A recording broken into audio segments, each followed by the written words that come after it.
Am I good right here? Yeah, it's live right here. Okay. Say hi to the fans and thank you guys for supporting us and what we do. And I'm really excited that Bryant got his 10th rear naked professional win tonight and moved up to 94% finish rate. And I think that he's going to be doing good at 135. So thank you guys for supporting and watch for me August 18th. I'm making my comeback. I'm going to come back with a vengeance. Love you guys.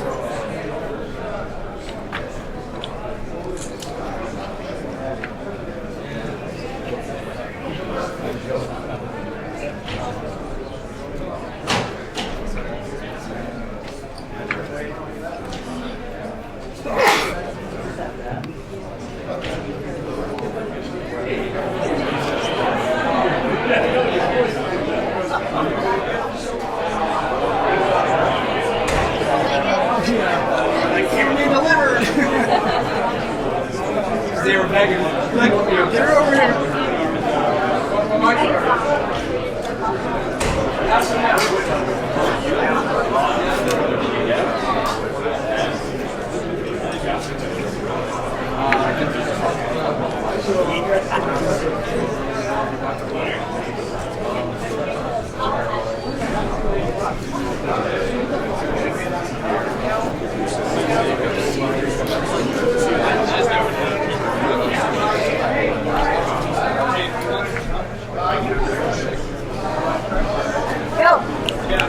Done. Let's go. What do you mean it's not your tripod?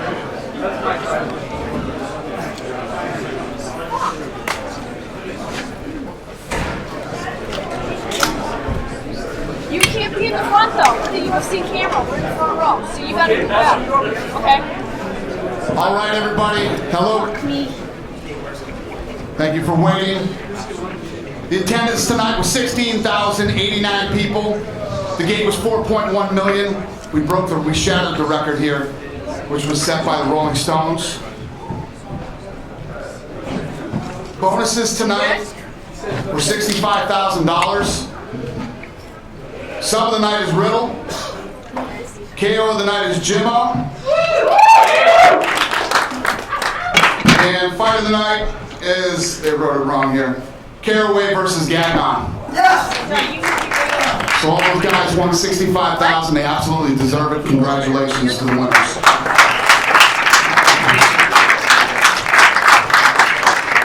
Who's got the first question? Dana, obviously a difficult night for you, I'm sure. Can you just give us your thoughts on the evening overall? Well, before I get too negative, I think that the undercard was awesome. These guys blew it out of the water. You know, I come into a market like this where I said this the other day, and it's true. You know, we make money. This company makes money. You know, I like breaking records. We broke the gate record here tonight, and I'm embarrassed by it. Now, I was excited when I heard, and now I'm embarrassed. The undercard delivered. They were awesome.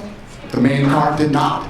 And I don't think that the Faber-Barao fight deserved the boots that they got. You're talking two of the best guys in the world in a 5-round title fight. It was very tactical. Everybody knows how good Uriah Faber is, and Barao dominated him tonight. You know, if the undercard wasn't as shitty as it was, it wouldn't have been so bad. Is there anything you can point to? I mean, it just seems like everybody's looking for answers as to what happened, what went wrong. Is there anything that you can point to? I was sitting in the arena tonight, and I think there were a lot of things that went wrong. I felt like I was in UFC 33 again, you know? And I think that Czech Congo and Jordan pushed against the fence for 3 rounds, and I think that the ref let them do it.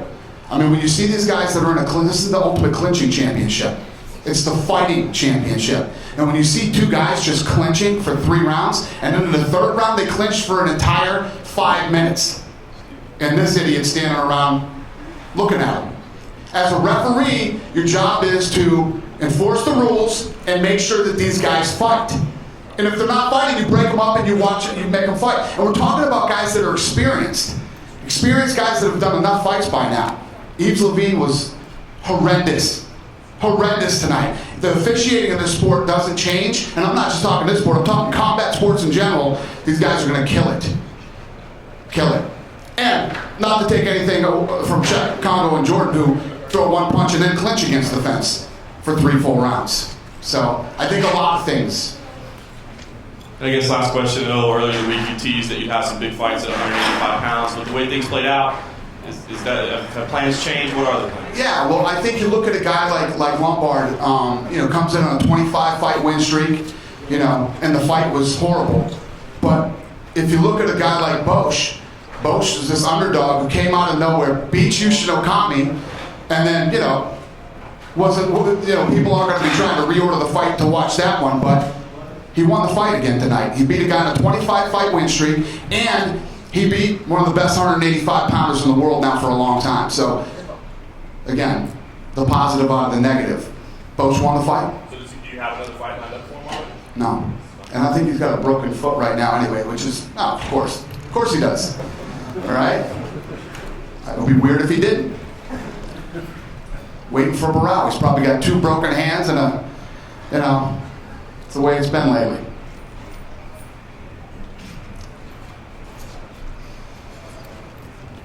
No more questions? That would be great. I will fly back to Las Vegas right now. Sorry, we'll delay it a little bit. Ron Kruk, Inside MMA. Question for Tim Bosch. Tim, talk about your game plan coming in and just your overall thoughts about the fight.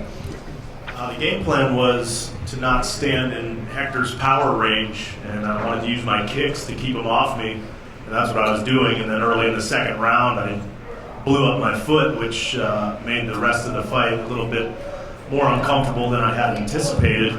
But I was able to keep throwing those kicks and keep him at distance, and he didn't land the big shots that he wanted to. And I was able to frustrate him and just not let him dictate the range, and that was the game plan coming into this fight.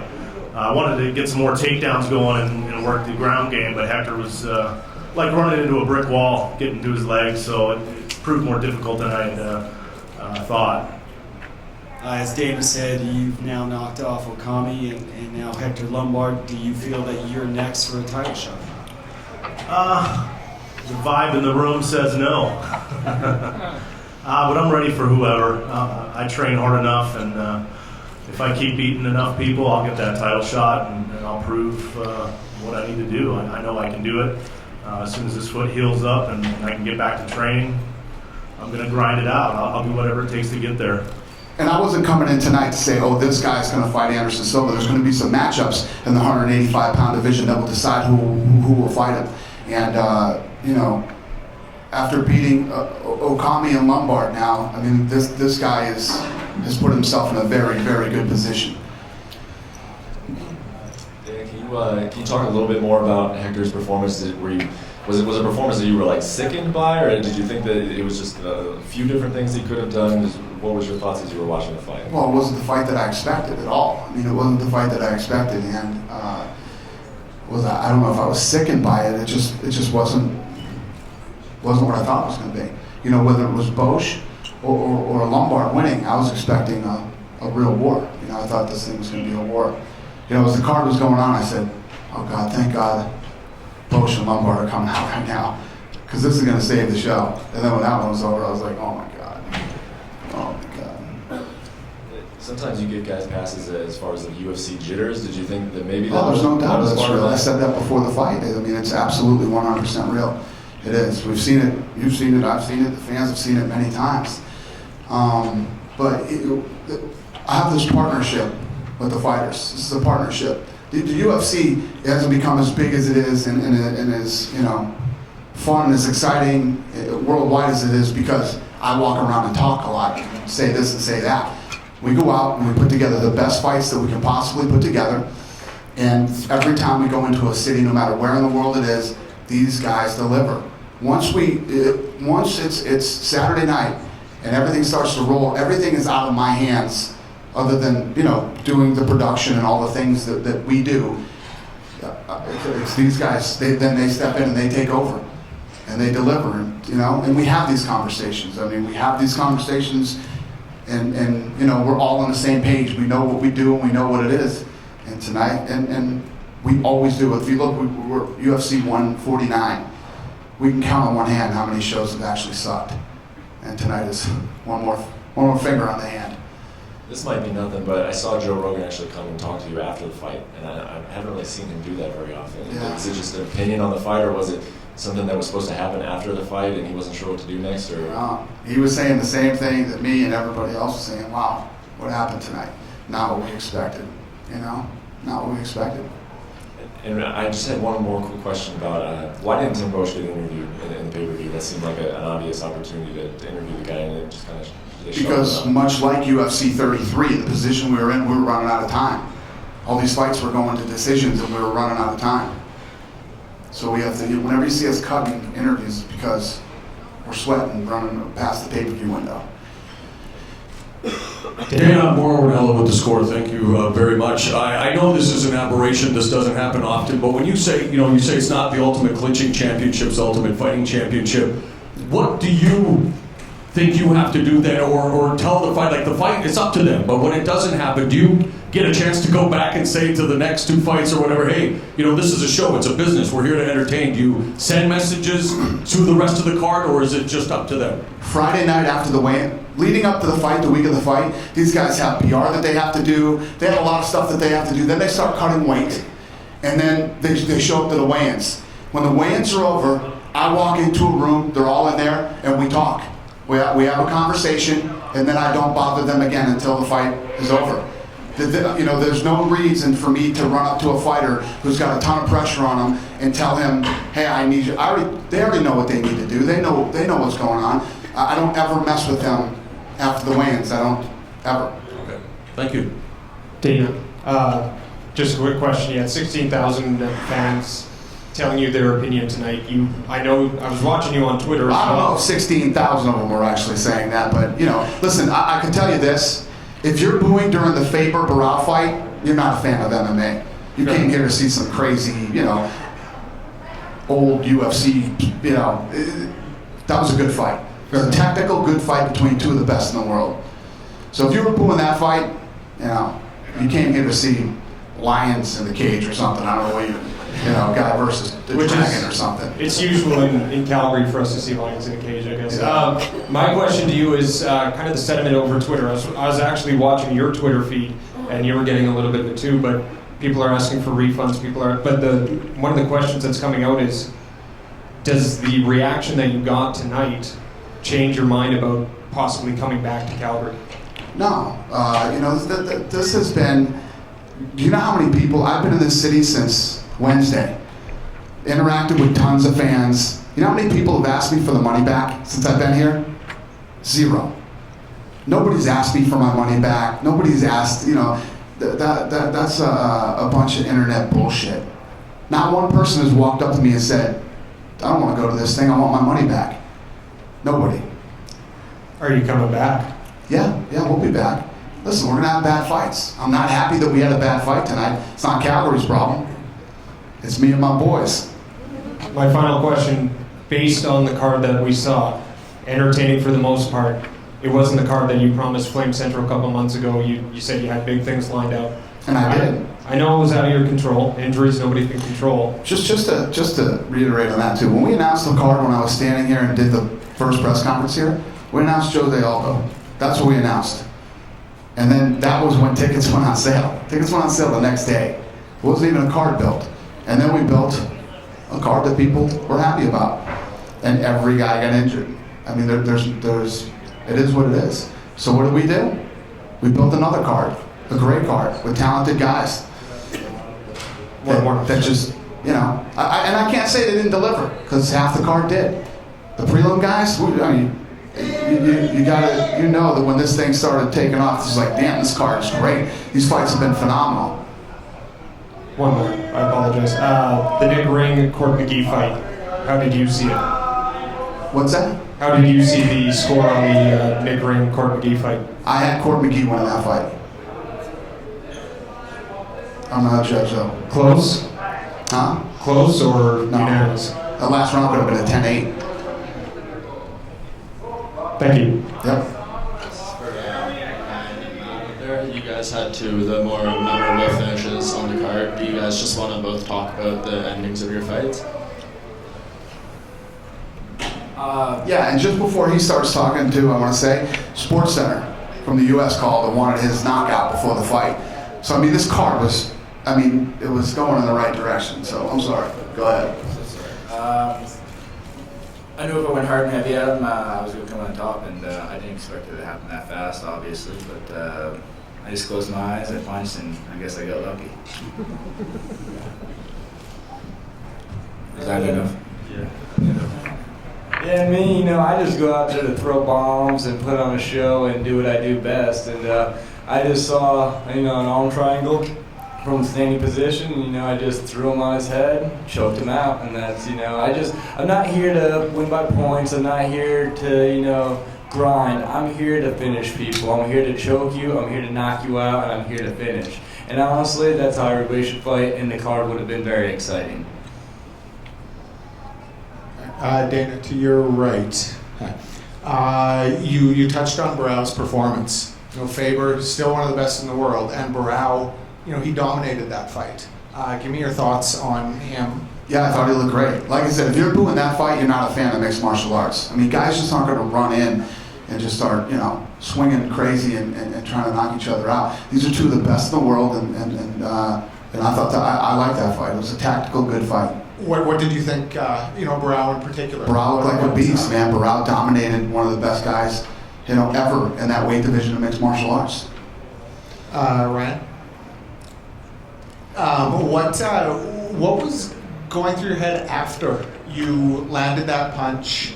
Was there, I don't know, just take me through those immediate seconds afterwards. Yeah, so when I hit him with that, I saw him go pretty limp and fall down, and I suspected he was out, but this is a fight. You don't ever stop until kind of the referee kind of says so. So I got on top of him. I popped him just lightly. I was 100% sure he was pretty comatose. So afterwards, it was a long time coming. I've been fighting since 2007, 5-6 years.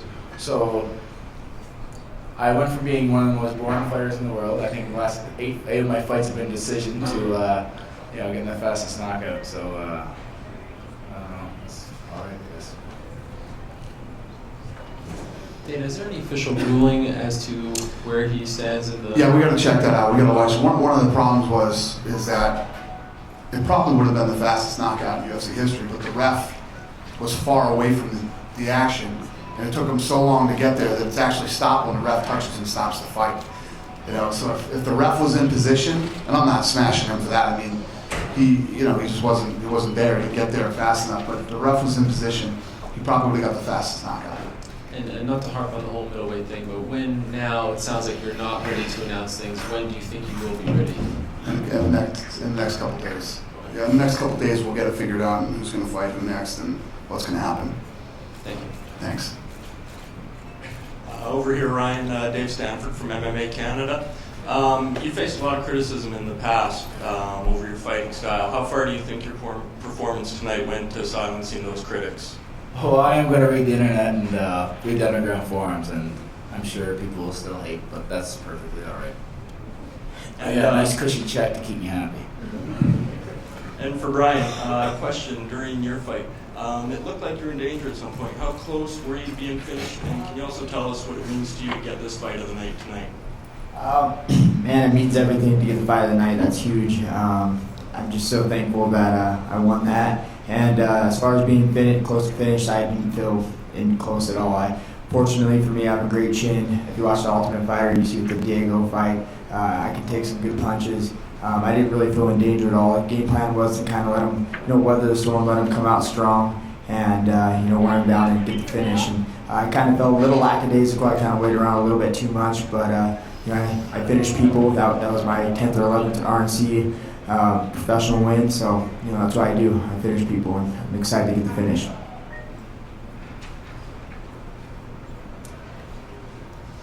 Sorry, hi Dana, Jose with Sun Media.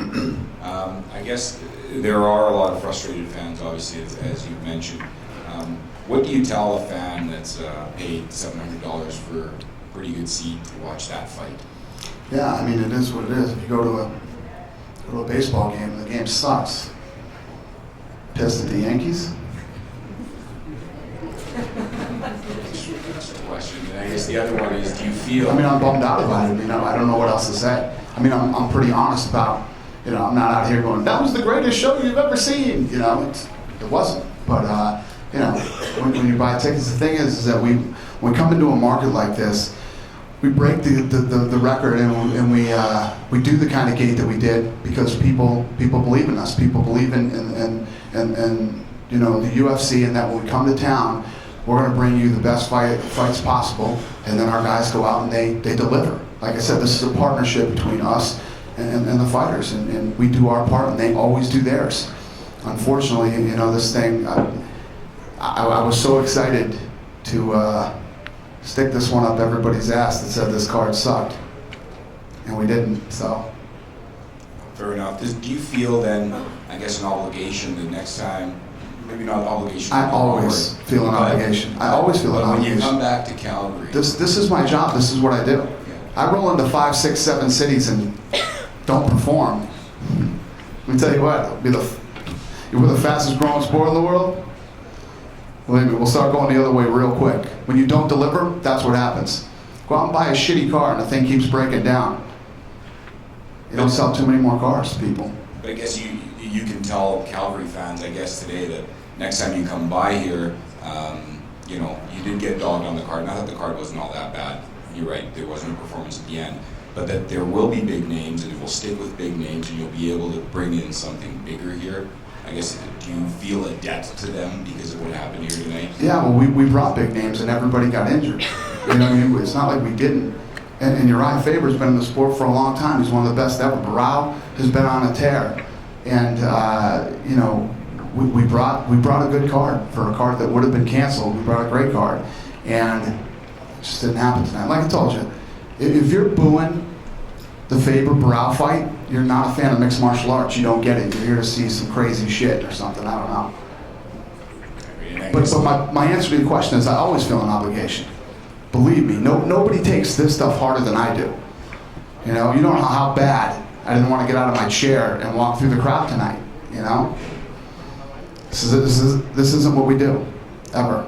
Like I said, you can count on one hand in 11 years how many shows have sucked. If I could just have a quick follow-up, Uriah. What's it like for you when you are in what is a very decent fight and you're hearing some boos? You never want to hear boos, but you're more concerned with the guy that's trying to take your head off at the time, and broken ribs and sore legs and all that kind of stuff. So it's unfortunate. I don't ever want to be in a fight where people are booing, but had to do my best out there tonight, and Barao fought a smart fight. He was really good with his length. He was able to keep me at bay and fight a smart fight. I would have liked to get crazy in there a little bit, but it probably wouldn't have been the smartest thing, jump around like a wild man, do something stupid. But just trying to punch him in the face and didn't get it done. This question's for Uriah and for Dana. You've been a top contender in multiple divisions for a long time now. After being unsuccessful to win the belt tonight, where do you see yourself going from here? And same question to Dana. Where do you see Uriah going? For me, I don't know. Basically, I fought a guy who's on a huge win streak. The biggest win streak in active MMA right now, which is impressive. And wasn't able to get it done. I had a close fight with Dominic, who's considered the champ right now as well. And so I'm right there. It's just a matter of continuing to heal up and then reassess how I want to approach this thing. What I need to do, to make it to where I'm going to win the belt, or decide what I want to do from there. So I'm going to go home, relax, talk to these guys, and see what the deal is. Yeah, I agree. I don't know. We'll regroup and, like you said, we'll talk and we'll figure out what's next. Hey, Dana, Darcy McBride from Team Radio Vancouver. A couple of quick things. First of all, Nick Ring, the whole situation that happened here in Calgary with him, breaking up the scuffle there. Maybe touch on what you guys did tonight, bringing the lady in. You were supposed to, I guess, intending to bring her and her boyfriend to the show. For people that don't know, maybe touch on that for a second. Yeah, we invited them to the show. I never met them. I didn't meet them tonight. I hope they had a good time. I hope they enjoyed the fights. With Hector, obviously, and this is not to take anything away from Tim Boetsch, he's on a tear. Everybody knows and sees that, and full credit to Tim for doing his job tonight. Has that asset lost its marketability a fair amount after this whole big win streak outside the UFC? Comes in, loses. Where do you kind of go, or is it too early to know? It's the unfortunate thing about hype. When there's a lot of hype behind you and you don't live up to the hype, it goes away real quick. Canadians made a pretty good showing tonight. Obviously, this isn't the overall great showing. Yeah, great. Yeah. Do you maybe look when you do the shows in Canada to have a couple more of those guys featured on the main card, knowing that they're coming to put it all on the line? Not to again take anything away from the main card guys tonight, but a fight like Ryan Jimmo's or a fight like Antonio Carvalho's on that main card. Well, here's the thing: when you're on the undercard, you want to deliver and you want to get on the main card next time, and we'll see what happens. We'll see where they sit. It's all about where people sit. And the 185-pound fight tonight was a very important fight, and obviously the main event was important. Two heavyweights that should have been exciting. That they laid against the fence, and the ref allowed it. What's that? That there you consider to be the referee's discretion. I think all three of them. 100%. I think all three of them are to blame in that fight. Laying against. Chet Congo would throw one punching clinch and push him into the fence. That's not Chet Congo. It's not Chet Congo. It's not how he fights. A couple things for the guys up on the table. First of all, Ryan Jimmo, Mark Hominick, Tim Hague, and Jonathan Goulet on the wrong end of record knockouts in the UFC. How good does it feel to be a Canadian and putting us on the right end of one? It feels very good. That robot was seen by a lot of people. There was a lot of action on Twitter. Any idea about changing the name from The Big Deal to Ryan the Robot Jimmo? That's something I'll have to contemplate. All right, there you go. Okay. And the only other thing I got for anybody there, Matt Riddle, quite the showing tonight. Come out, do the job. What kind of taking things after Scooby-Doo? A little bit of the Shaggy look going on. Is that a marketing scheme we're going to see coming up, or is that just Matt Riddle in the flesh? This is me. I took the fight on 3 weeks' notice. I was just hanging out, taking care of my kids, doing my thing, and Joe Silva called me up and was like, "You want to fight in 3 weeks on the main card?" And I could never pass up an opportunity like that, so I pounced as soon as I could. And I decided not to get a haircut. So that's all.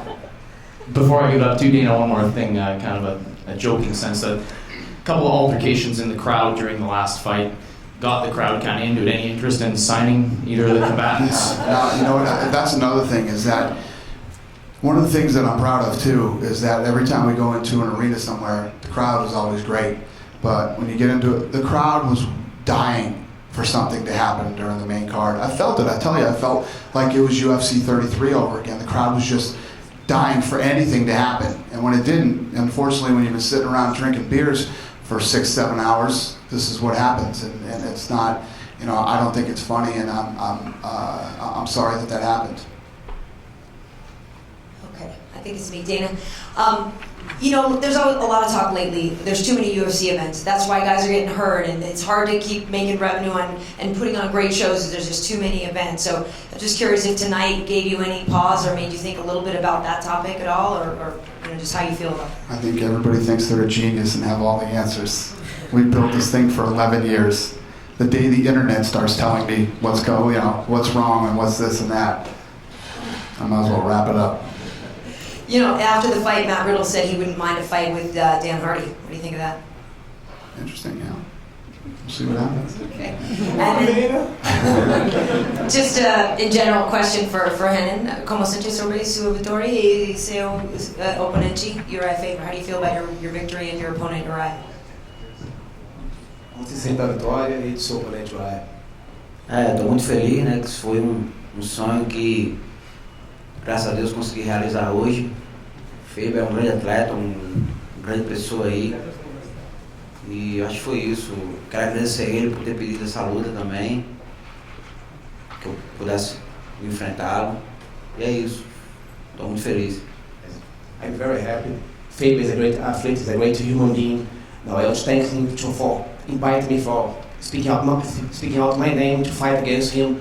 And in addition to that, I'm just very, very happy. For Hendon also, could you talk basically what the game plan was coming in and how the fight played out versus his expectations? Ele queria saber como é que foi a estratégia e como ela se desenvolveu durante a luta. A estratégia era sempre manter a distância ali e procurar não entrar muito no round de ação, que a mão direita do Faber é perigosa. Daí meu professor Dedé Fernandes e o professor Jair Lourenço já tinham falado isso. E eu ficar sempre a distância ali, que eu era mais alto, envergadura maior. E graças a Deus eu consegui seguir a estratégia e sair com a vitória mais uma vez. My strategy was to keep distance because he has a very strong right hand and I had a reach advantage. So if I could keep my reach advantage and hit him and get out, it would be better to me. So that was the strategy designed by André Pederneiras and Jair Lourenço, both of my coaches.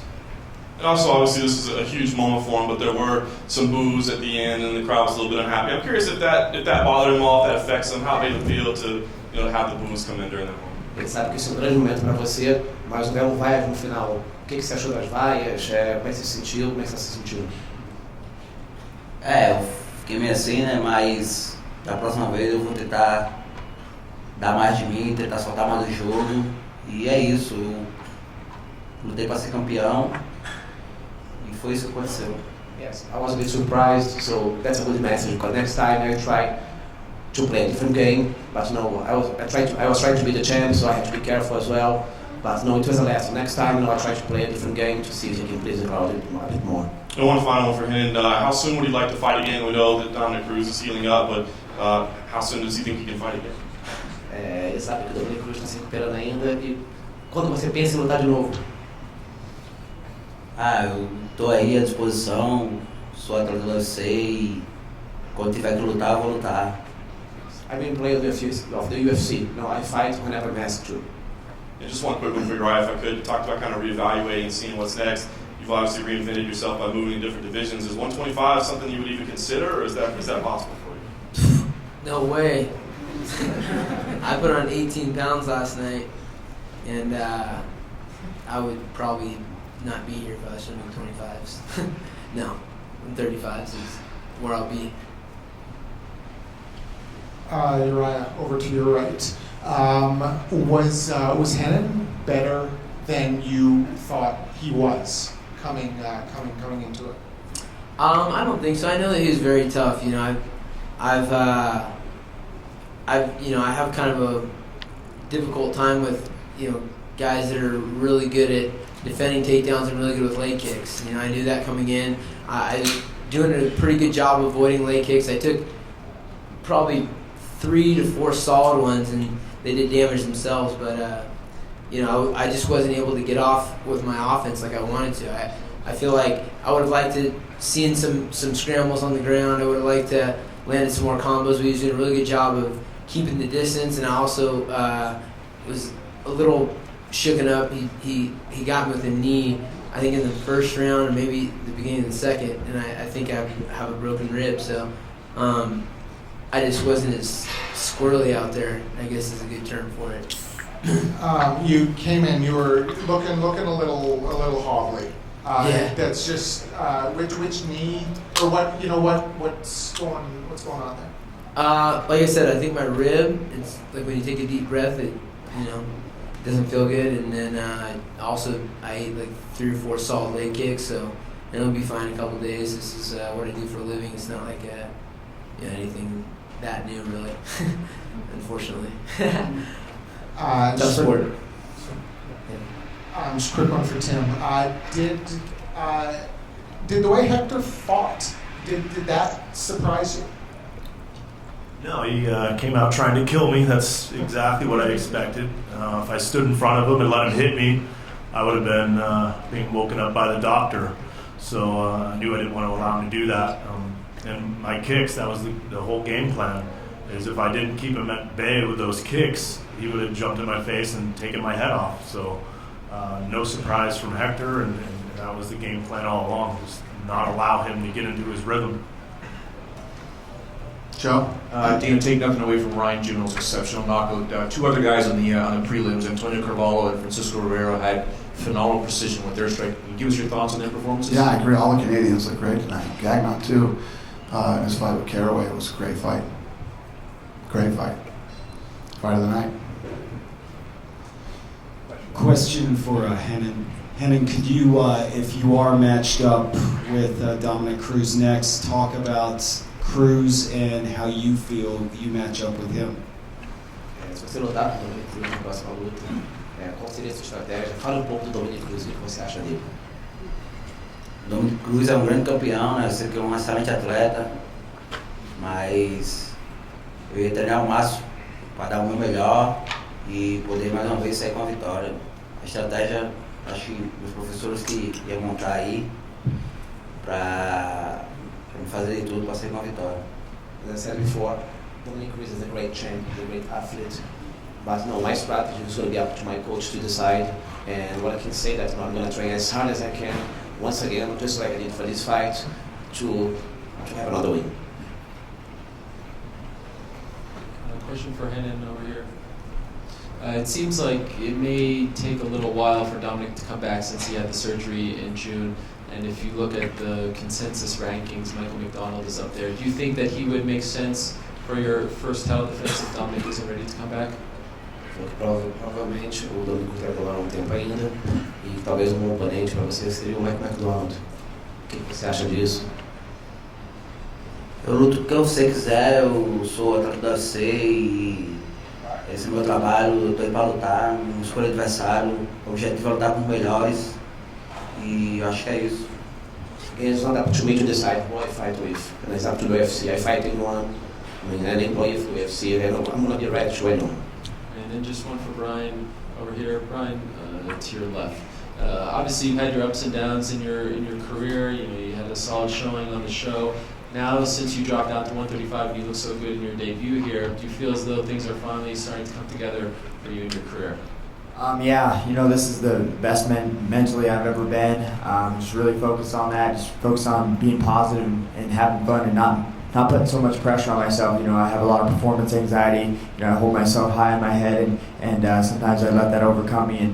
And you know, I'm just having fun again in the sport and you know, letting it hang out and just, you know, not caring really so much what happens and just having fun.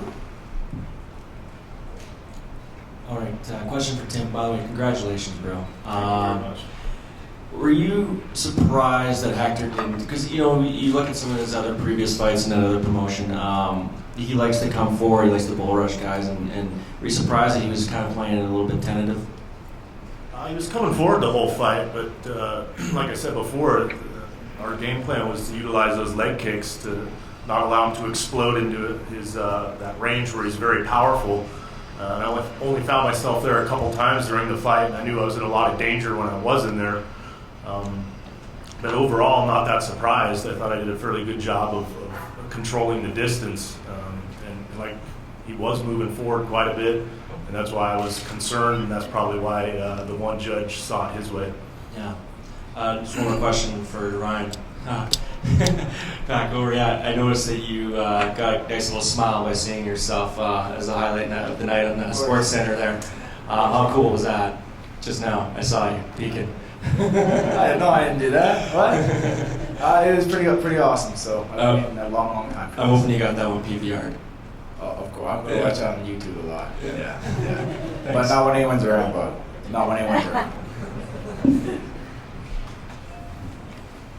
Questions for Matt and Ryan, by the way. You can catch everything on sportsnet.ca. Matt, just if you can expand, why Dan Hardy? I personally just think there's a lot of good matchups for me in the UFC, especially at the higher levels. And there's also a lot of bad matchups for me, you know, that I don't want. But, you know, whoever they give me is whoever they give me, and I'm down to fight anybody, anytime, anywhere. And Dan Hardy, you know, I just picked Dan Hardy. He's got a lot of hype behind him, and I know if I beat him, it'll put me on the map for sure. And, you know, that's the only reason why. I have nothing personal against him, just like he has nothing personally against me. But a win over Dan Hardy, I guarantee everybody knows my name afterwards, you know? Well, a win over somebody else might not give me the same recognition. I heard Riddle hates English people. I will be completely honest. When I fought in Manchester, England, they were very cruel to me, and one fan actually spit directly in my face, and he was lucky enough where it hit my mouth. And and then I had to. Wow, I was kidding. And to be completely honest, I don't have anything against English people, but I wouldn't mind really, if something happens, I'll go over to London, whatever, and I'll put them down, I don't care, it was my first international fight, and it was one I'll never forget. It was my first loss in the UFC, and ever since I've had that loss, I've never let anything like that happen to me again. All my other losses are usually fight of the night or a decision loss, and that's the only time I've ever been finished in my career, and I'll never let that happen again. I fight way too hard. I had too much pride, and to be disrespected like that, and that was the point. That was the part that really upset me. And just because we're all everybody. I'm like his therapist, man. Everybody up here on this table is a world-class athlete. We should be treated as a world-class athlete. And for some butter-toothed Brit to spit in my mouth, that was some bull. And honestly, it's never been the same.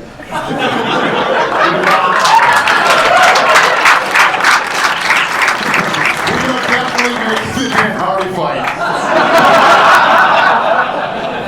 Thank you. We'll take a couple more questions. All right, No more questions for Riddle, please. So talking about teeth, Brian Caraway, I heard there was some issues with your teeth at the end of the fight. I got new Invisalign braces, and my dentist said I'm supposed to leave each set in for like 2 or 3 weeks. And I asked him, I said, hey, if I can jam a new set in after a week, would that be all right? And he said, yeah, you can put it in, but it's going to be a lot of pressure and a lot of pain. Your teeth are going to move drastically, so they're going to be kind of loose. And unfortunately, I forgot my bottom set of braces when I was fighting, and he caught me with the uppercut, and it broke one of my tooth and folded about 3 or 4 teeth inside my mouth, and I thought they were all gone, and he had me in a front headlock, and I grabbed my teeth and I pulled them back straight again. I was like, oh shit. But it is what it is, and I got fight of the night, so I'll let him knock out 5 or 6 more teeth if I get another one. One more question. Everybody got it? One more? You do?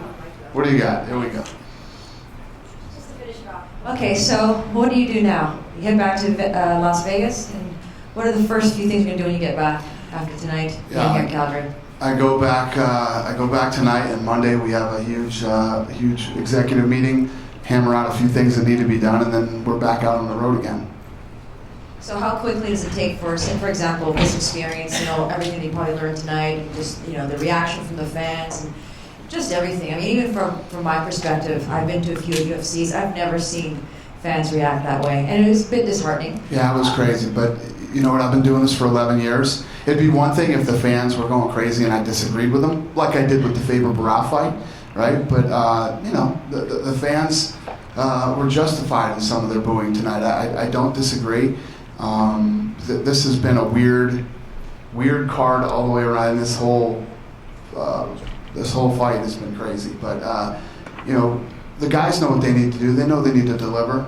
Half of them did tonight, half of them didn't.